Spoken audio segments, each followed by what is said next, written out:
Hi everyone. Today my team members Minwei, Zhiqing, Huiying, Zijian, Buhao, and I will present the research on early detection of ransomware using deep reinforcement learning. This approach combines static analysis with advanced machine learning techniques to enhance protective measures against ransomware attacks. Ransomware is a type of malicious software that encrypts victim files, making them inaccessible, and typically demands a ransom in cryptocurrency for the encryption key. This malware varies from simple screen locks to comprehensive data encryption, directly locking critical files and displaying a ransom note. The significant consequences include data loss and operational descriptions, emphasizing the importance of understanding its mechanism for effective prevention and direct response. This research has developed a deep reinforcement learning module that analyzes the portable executable header of files to detect ransomware without executing the malware, thus avoiding potential infection and system compromise. This proactive detection method is a crucial supplement to traditional security measures, helping mitigate the risks posed by ransomwares. Next, let's welcome Zhixing to continue. Thank you, Mengchen. Hi, I'm Zixing, and let's move on to the methodology part. Here, I'll cover the data collection and preprocessing process, while my teammate Mingwei will talk further about the model selection. In this paper, the researchers utilized two primary datasets to evaluate their method. The first dataset consists of total 62,000 portable executable files, which include more than 27,000 benign samples and also 35,000 ransomware samples. Those samples were collected from the virus share database, which is a well-known repository for malware samples. While the second dataset is relatively smaller, containing only 688 ransomware samples from 12 different ransomware families, such as CryptoWall, Locky, and Crowdy. This dataset was used specifically to test the performance of the detection policy trained by deep reinforcement learning, providing a diverse range of ransomware types for comprehensive evaluation. To understand the data distribution and gain insights into the characteristics, the researchers employed TSNE techniques that helps visualizing high-dimensional data in 2 dimensions, just as the graph beside shown.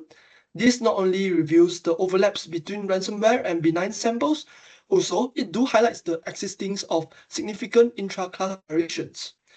And moving on to the preprocessing of data, this paper focused on static analysis by extracting features from the PE headers of executable files.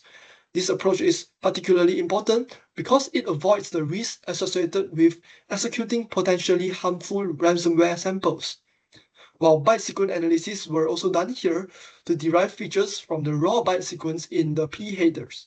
By studying the byte level data, specific values or patterns that are indicative can be extracted either for benign software or even the ransomware.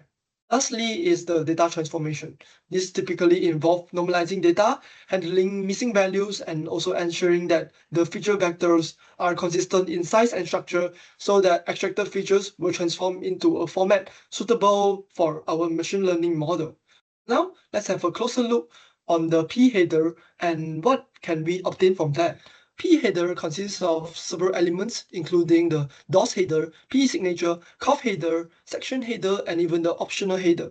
As the DOS and section header contains information that's not actually necessary for identification, while the P signature usually has the same value in both benign and ransomware samples. Thus, in this paper, the focus was primarily on features from the COF header and optional header.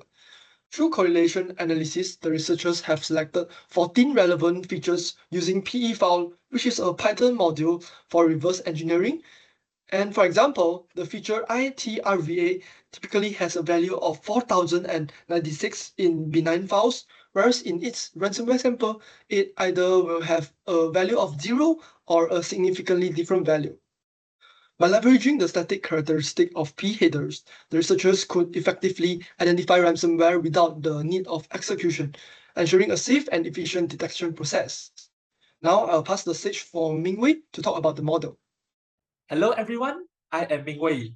Now, I will be introduced to you all about the model of the paper, which is designed to classify the ransomware according to their characteristic in the PE header.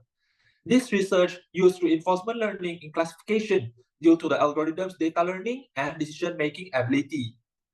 Reinforcement learning consists of several benefits, including adaptive learning, as the model can adaptively learn through new and unknown ransomware, big data processing by utilizing large amounts of data to learn, high precision detection by implementing deep neural networks and real-time response to quickly detect ransomware. Initially, the reinforcement learning model is built by defining several important elements in the environment, including state space, action space, and function that aims to maximize the cumulative reward. This research will use existing datasets to train the model by adding features to each file in the state space and using these features to reason when the agent chooses an action. In ransomware detection work, Manhattan distance had been implemented instead of Euclidean distance due to the algorithm being more suitable for processing high-dimensional data and lesser computational complexity. The smaller the distance between samples, indicating greater the similar between them. Furthermore, the problem of detecting ransomware can be seen as Markov decision process, or MDP in short, which is a probabilistic model that can capture the dynamics and uncertainty of the complex system. MDP has been chosen due to its ability to handle the uncertain behavior of ransomware, adaptability that updates to the change in the environment, and used for proactive detection of ransomware by modeling the optimal policy to prevent an attack. MDP is represented by a tuple, and deep reinforcement learning is used to overcome MDPs, which aims to enable agent learning a detection policy that maximizes the expected discount cumulative rewards. The deep neural is used to determine the action with the highest expected reward in each state by applying the state value function or state action value function. Double Deep Queue Network, or DDQN for short, has been implemented in this paper to overcome the issue faced by Q-learning, which is a non-linear function that will lead to divergent and deep queue network, which will suffer from overestimation. Two main components of DDQN are priority experience replay and target network. The agent is trained by randomly sampling a mini batch of tuples from the replay memory in each iteration, which is able to disrupt the correlation between samples. The target network will keep the target Q value for a while without updating to reduce the correlation between the current Q value with the target.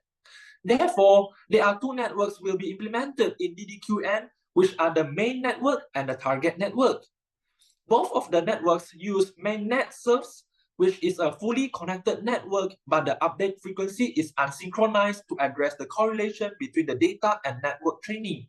The target network will be updated every few steps using the gradient descent method by copying the parameter of the mainnet. Epsilon decay strategy is also applied to balance between exploration and exploitation. The grid factor epsilon determines whether the agent take action or randomly explore the environment. And that's all for me. Now I'll pass it to Huiying for the further part. Thank you. Thank you, Mingwei. Next, we'll delve into the experimental result of the proposed method for ransomware early detection based on dataset 1 and dataset 2. The experiment is carried out with different batch sizes, namely 8, 16, and 32. This figure shows the accuracy during training on dataset 1. We can see that the proposed method performed well for all the batch size, but achieved the best performance when the batch size was 8, which is the blue line. As the number of epoch increased, the accuracy value increased steadily and reached equilibrium. Hence, we can say that the detection policy has learned to distinguish ransomware from benign samples. The figure on the left is the confusion matrix. So we can see that majority of ransomware samples were correctly detected with only a few being classified as benign. In order to verify the effectiveness of the proposed method in the paper, author has compared with other machine learning methods. The table shows that the proposed method outperforms the other machine learning methods in all measures. Next, author demonstrates that the improvement is a result of interaction between the deep reinforcement learning framework and Manhattan distance, rather than solely from performance improvement of the neural network and Manhattan distance. author compared the KNN and MLP using the same network structure as DDQN. The experiment shows that if we rely solely on the neural network and Manhattan distance, we cannot achieve the same performance. The proposed method achieved the best performance among the three models.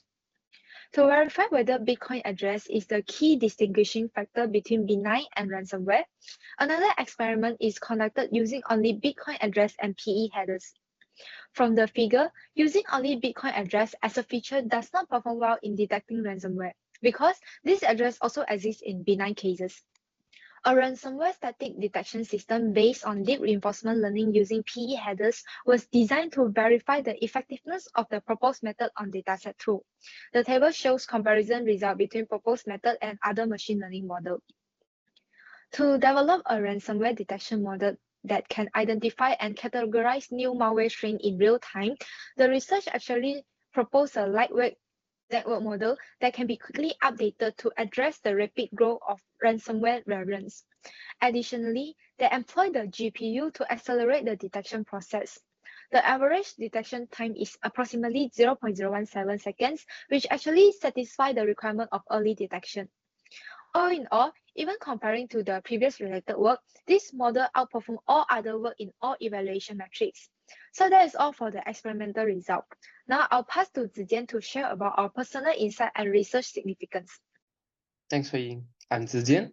I'll discuss some insights from a groundbreaking study on ransomware detection using deep reinforcement learning. Unlike traditional methods, this approach dynamically interacts with its environment, adapting and improving over time. It achieves an impressive 97.9% accuracy and a low 2.1% false detection rate, showcasing its robustness in distinguishing ransomware from benign files.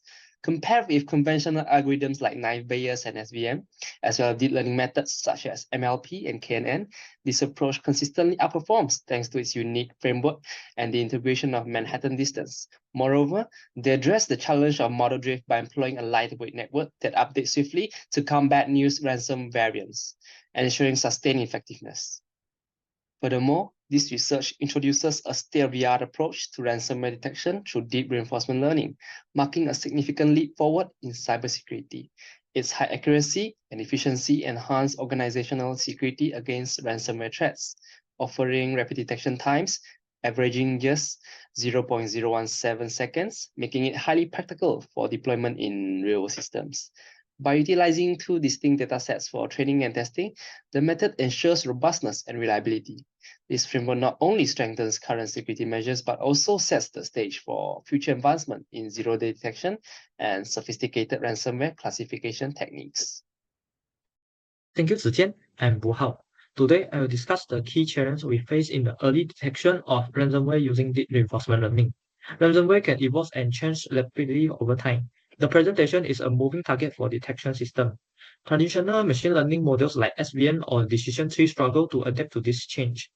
Training deep reinforcement learning models can be unstable, especially when using non-linear function approximation like neural networks. This instability can lead to divergence during training. The double deep Q network algorithm helps mitigate this by using techniques like prioritized experience replace and target network, which improves stability and speed up conversion. While DDQN offers improvement, it had its limitation. Additionally, ransomware evolves rapidly, necessitating continuous update to the model. Identifying relevant features from portable executable header is another critical challenge. The PE headers contain various sections, not all of which are useful for ransomware detection. The study highlights the selection of 14 specific features from the CLFS and optional headers. Accurate extraction of this feature through reverse engineering is essential for effective detection. Training the detection model involves several complex steps, defining a reinforcement learning environment, selecting appropriate state and action, and designing a reward function. The model needs to be trained on diverse datasets to learn the characteristics of ransomware effectively. This complexity requires a carefully designed training process to ensure accurate detection. Make a small conclusion. The proposed framework using PE header and deep reinforcement learning demonstrate high accuracy and efficiency in early ransomware detection. Future work will further enhance this technique for improved detection of zero-day threat and ransomware family classification. That's all my presentation. Thank you.